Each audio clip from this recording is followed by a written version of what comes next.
ரொம்ப சிம்பிளான ரொம்ப ஈஸியான மீன் குழம்பு. 1 ஸ்பூன் ஆயில், 2 கை அளவுக்கு நறுக்கின வெங்காயம், அதே அளவு தக்காளி நல்லா வதக்கி எடுத்து வச்சுக்கணும்.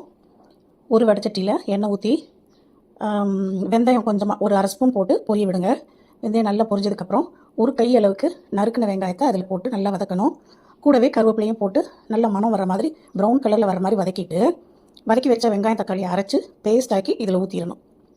ஒரு எலுமிச்சம்பழம் அளவு புளி தண்ணி கரைச்சி வச்சுருக்கேன், அதையும் இதில் கழுவி விட்டு ஊற்றிடணும். மஞ்சத்தூள், நான் சக்தி மீன் குழம்பு மசாலாவும் வீட்டில் இருக்க கொஞ்சம் மசாலா பொடியும் இதில் கலந்துருக்கேன்.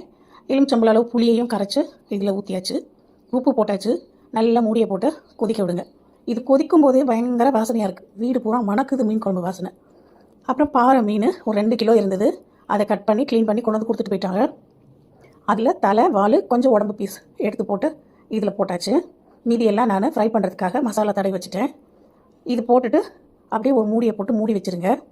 மூடி வச்சதுக்கப்புறம் கொஞ்சம் நேரம் ஒரு 5 நிமிஷம் கொதிச்சதுக்கப்புறம் பாருங்கள் எப்படி இருக்குதுன்னு. குழம்பாயிருச்சு.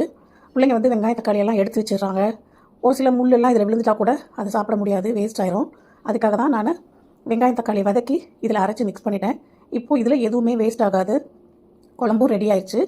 இதை தனியாக எடுத்து வச்சுட்டு நான் குழம்பு வைக்கிறதுக்கு முன்னாடியே தனி மிளகாத்தூள், உப்பு, அரை மூடி லெமன் இந்த உடம்பு பீஸில் போட்டு ஊற வச்சுட்டேன்.